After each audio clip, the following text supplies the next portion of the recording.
ವಿದ್ಯಾರ್ಥಿಗಳನ್ನ ಮಾತ್ರ ಅವರು ಟಾರ್ಗೆಟ್ ಮಾಡಿರುವಂತದ್ದು. ಇದು ಸಮಾಧಾನ ತಂದಿದ್ಯಾ? ಸರ್ಕಾರ ಏನ್ ಮಾಡ್ಬೇಕು ಅಂತ? ಖಂಡಿತವಾಗ್ಲೂ ಇದು ಹೋಮ್ ಗಾರ್ಡ್ಗಳನ್ನ ಅಥವಾ ಸೆಕ್ಯೂರಿಟಿ ಅವ್ರನ್ನ ಬಲಿಪಶು ಮಾಡೋದು ತಪ್ಪು. ಆಕ್ಚುಯಲ್ ಆಗಿ CET ಎಕ್ಸಾಮ್ಗೆ ಏನ್ ಗೈಡ್ ಲೈನ್ಸ್ ಇದೆ, ಆ ಗೈಡ್ ಲೈನ್ಸ್ ಬರೀ ಸೆಕ್ಯೂರಿಟಿ ಅವ್ರಿಗೆ ಕೊಟ್ಬಿಟ್ಟು ತಪ್ಪಿಸ್ಕೊಳಕ್ ಸಾಧ್ಯ ಇಲ್ಲ. ಈ ರೀತಿ ಜನವಾರವನ್ನು ಕೂಡ ಕತ್ತರಿಸಿ ಹಾಕಿ ಅಂತ ಹೇಳಿ ಅಂತ ಆಫೀಸರ್ ಯಾರು ಡೈರೆಕ್ಷನ್ ಕೊಟ್ಟಿದ್ದಾರೆ ಅವ್ರ ಮೇಲೆ ಆಕ್ಷನ್ ತಗೋಬೇಕು. ಸೆಕ್ಯೂರಿಟಿ ಅವ್ರಿಗೆ ಏನ್ ಗೊತ್ತಿರುತ್ತೆ ಇದ್ರ ಬಗ್ಗೆ ಹೆಚ್ಚು ನಮ್ಗೆ ಐಡಿಯಾ ಇಲ್ಲ. ಅವ್ರಿಗೆ ಯಾರ ಮೇಲೆ ಹೇಳಿದ್ದಾರೆ ಆ ಕೆಲಸ ಅವ್ರು ಮಾಡಿರ್ತಾರೆ. ಹಾಗಾಗಿ ಇದನ್ನ ಸೆಕ್ಯೂರಿಟಿ ಆಫೀಸರ್ಸ್ ಮೇಲೆ ಗೂಬೆ ಕೊಡ್ಸೋದು ಸರಿಯಲ್ಲ.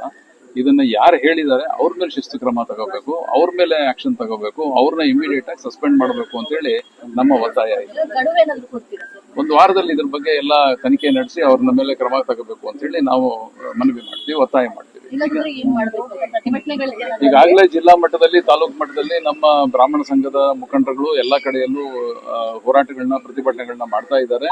ಮತ್ತೆ ಎಲ್ಲಾ ಜಿಲ್ಲಾ, ತಾಲೂಕು ಮತ್ತೆ ಜಿಲ್ಲಾದಲ್ಲಿ ಪ್ರತಿಭಟನೆಗಳು ಮಾಡಿ ಅಲ್ಲಿನ ಇವರು ಡಿಸ್ಟ್ರಿಕ್ಟ್ ಕಮಿಷನರ್ನ ಭೇಟಿ ಮಾಡಿ, ಡಿಸಿಗಳನ್ನ ಭೇಟಿ ಮಾಡಿ ಅವ್ರನ್ನೆಲ್ಲರಿಗೂ ಕೂಡ ಒಂದು ಮನವಿ ಕೊಡ್ತಾ ಇದ್ದಾರೆ. ಇದ್ರ ಬಗ್ಗೆ ಇದು ತೀವ್ರವಾದ ಏನ್ ಹೋರಾಟ ನಡೀತಾ ಇದೆ ಅದ್ರ ಬಗ್ಗೆ ಎಲ್ಲ ಕ್ರಮ ತಗೋಬೇಕು ಅಂತ ಹೇಳಿ ಎಲ್ಲ ಡಿಸಿಗೆ ಮನವಿ ಕೊಡ್ತಾ ಇದ್ದಾರೆ.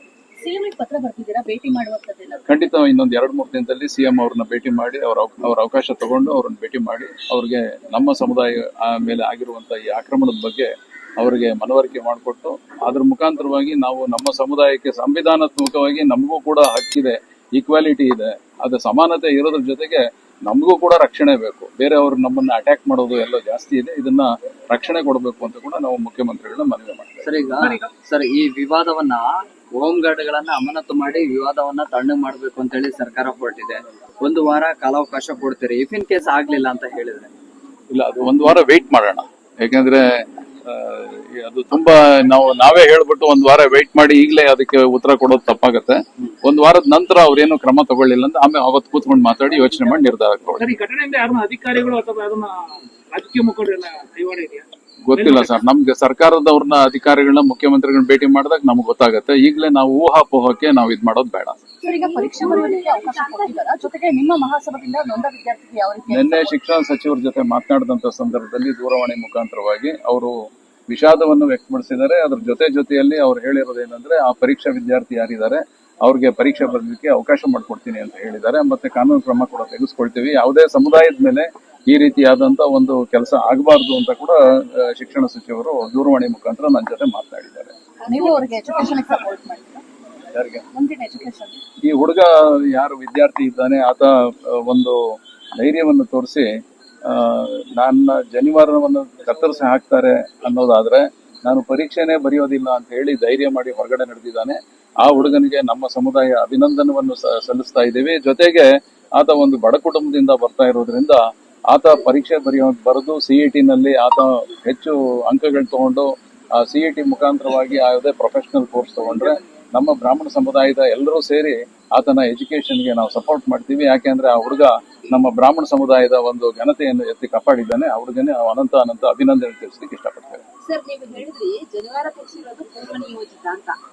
ಯಾಕೆ ಅಂದ್ರೆ ಸಂಸ್ಥೆಯವರ ಮೇಲೆ ಏನಾದ್ರೂ ಆರೋಪ ಇದೆಯಾ?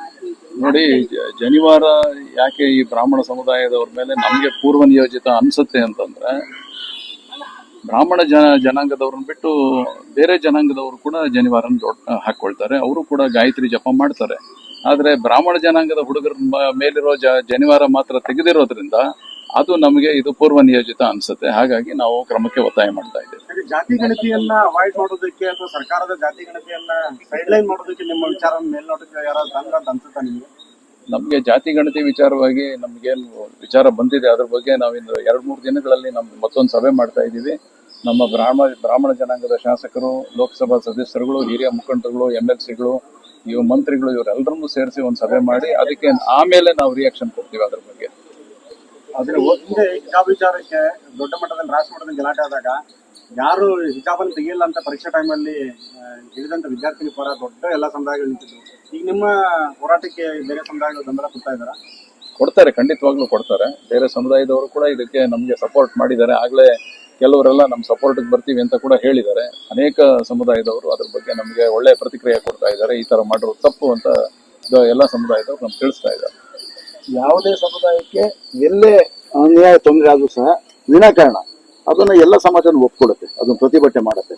ಯಾಕೆಂತಂದ್ರೆ ಇವತ್ತು ಈ ಸಮಾಜ ಆಯ್ತು, ಮತ್ತಿನ್ನೊಂದು ಸಮಾಜ ಹೀಗೆ ಈ ಒಡೆದಾಳ ನೀತಿ ಯಾವತ್ತನ್ನು ಯಾರು ಒಪ್ಪೋದಿಲ್ಲ. ಅದಕ್ಕೋಸ್ಕರ ಎಲ್ಲ ಸಮುದಾಯವೂ ಸಹ ಒಳ್ಳೆದರ ಸಹಕಾರ ಇದ್ದೇ ಇರುತ್ತೆ. ಮತ್ತು ಅನೇಕರು ಇವತ್ತಿನ ಸಹ ಬ್ರಾಹ್ಮಣ ಸಮುದಾಯದ ಬಗ್ಗೆ ಅವರ ನಿಜವಾದ ಆಂತರಿಕ ಒಂದು ಕಾಳಜಿಯನ್ನು ನೋಡಿದಾಗ ನಮಗೆ ಎಲ್ಲ ಬೇಕಾದಷ್ಟು ಇದರಲ್ಲಿ ಪೇಪರ್ ನೋಡ್ತಾ ಇರ್ತೀವಿ, ನಿಮ್ಮ ಮೀಡಿಯಾ ಮುಖಾಂತರ ನೋಡ್ತಾ ಇರ್ತೀವಿ. ಬ್ರಾಹ್ಮಣರು ಸಮಾಜಕ್ಕೆ ಅತ್ಯಂತ ಗೌರವವನ್ನು ಕೊಡ್ತಾ ಇದ್ದಾರೆ. ಯಾಕೆಂದ್ರೆ ಇವ್ರು ಯಾರಿಗೂ ಹಾನಿಕಾರಕ ಅಲ್ಲ, ಯಾರಿಗೂ ಇವರು ಸಮಾಜಕ್ಕೆ ತೊಂದರೆ ಮಾಡ್ತಕ್ಕಂಥವ್ರಲ್ಲ. ಆ ದೃಷ್ಟಿಯಿಂದ ಇವತ್ತು ಬ್ರಾಹ್ಮಣ ಸಮಾಜನ ಪ್ರತಿಯೊಬ್ಬರು ಪ್ರೀತಿಸ್ತಾರೆ. ಆದ್ರೆ ಕೆಲವರು ವಿಕೃತ ಮನಸ್ಸಿನವರು ಅವರ ಜೀವನಕ್ಕೋಸ್ಕರ, ಅವ್ರ ಬಾಳಗೋಸ್ಕರ ಮತ್ತು ಅವರ ಯಾವುದೋ ಒಂದು ಸಮಾಜದಲ್ಲಿ ಮುನ್ನೆಲೆ ಬರಬೇಕು ಅನ್ನೋ ದೃಷ್ಟಿಯಿಂದ ಅವರ ವಿಕೃತ ಮನಸ್ಸಿಂದ ಕೆಲವರು ಇದ್ದಾರೆ ಹೊರತು ಎಲ್ಲಾ ಸಮಾಜದವರು ಎಲ್ಲರನ್ನೂ ಗೌರವಿಸ್ತಾರೆ. ಆ ದೃಷ್ಟಿ ಸರ್ಕಾರದವರು ತಪ್ಪು ಮಾಡಿದೀವಿ, ತಪ್ಪಾಗಿದೆ ವಿದ್ಯಾರ್ಥಿ ವಿಚಾರದಲ್ಲಿ ಅಂತ ತಪ್ಪನ್ನು ಒಪ್ಕೊಳ್ತಿದ್ದಾರೆ. ಆದ್ರೆ ಈಗ ಆಗಿರೋ ವಿದ್ಯಾರ್ಥಿಯ ನಷ್ಟವನ್ನು ತುಂಬಿಕೊಡೋದ್ರ ಬಗ್ಗೆ ಯಾರು ಮಾತಾಡಿಲ್ಲ. ಸರ್ಕಾರ ಇನ್ನೂ ಕೂಡ ಅದ್ರ ಬಗ್ಗೆ ಏನು ಹೇಳಿಲ್ಲ. ಇಲ್ಲ, ಅದಕ್ಕೆ ಒಂದು ಈಗಾಗಲೇ ನಮ್ಮ ಅಧ್ಯಕ್ಷ ರಂಗನಾಥ್ ಅವರು ಹೇಳಿದಾಗೆ ಈಗಾಗಲೇ ಸಾಮಾನ್ಯ ವಿದ್ಯಾಮಂತ್ರಿಗಳು ಮತ್ತೆ ಡೆಪ್ಯೂಟಿ ಚೀಫ್ ಮಿನಿಸ್ಟರ್ ಸಹ ಮಾತನಾಡಿದ್ದಾರೆ. ಮತ್ತು ಇವರು ನಮ್ಮ ಇವರು ಅದಕ್ಕೆ ನಮ್ಮ ಸುಧಾಕರ್ ಅವರು ಮತ್ತು ಇವರು ಬಾಬು ಅವರು ಕುಮಾರ್ ಬಂಗಾರಪ್ಪ ಅವರು ಮುದ್ದು ಬಂಗಾರಪ್ಪ ಅವರು ಸಹ ಮಾತನಾಡಿದ್ದಾರೆ. ಅವರು ವಿಷಾದ ವ್ಯಕ್ತಪಡಿಸಿದ್ದಾರೆ. ಆದ್ರೆ ಒಂದು ಆ ವಿಷಾದ ವ್ಯಕ್ತಪಡಿಸಿ ಅವ್ರು ಸುಮ್ಮನಾದ್ರೆ ಅದು ನ್ಯಾಯ ಸಿಗೋದಿಲ್ಲ. ಅದು ಕಠಿಣವಾದ ಕ್ರಮ ತಗೊಂಡು ಯಾರು ಅದಕ್ಕೆ ಸಂಬಂಧಪಟ್ಟ ಅಧಿಕಾರಿಗಳನ್ನ ಅವ್ರಿಗೆ ಶಿಕ್ಷೆಗೆ ಒಳಪಡಿಸಬೇಕು. ಅವ್ರ ಮೇಲೆ ಕಾನೂನು ರೀತಿ ಕ್ರಮ ತಗೊಂಡಾಗ ಮಾತ್ರ ಅದು ನ್ಯಾಯ ಸಿಗುತ್ತೆ ಹೊರತು ಅವ್ರು ವಿಷಾದ ವ್ಯಕ್ತ ಹೌದು ಇದು ತಪ್ಪಾಗಿದೆ, ಇದಾಗಬಾರ್ದಿತ್ತು ಅಂತ ಹೇಳಿದ್ರೆ ಅದು ಯಾವುದೇ ರೀತಿ ನಮ್ಮ ಸಮಾಜಕ್ಕೆ ಉಪಯೋಗ ಬರೋದಿಲ್ಲ. ಮತ್ತು ವಿದ್ಯಾರ್ಥಿಗಳಿಗೆ ಮಾನಸಿಕವಾಗಿ ಕೇಳಿದ್ರಿ ಬೇರೆ ಸಮಾಜದವರು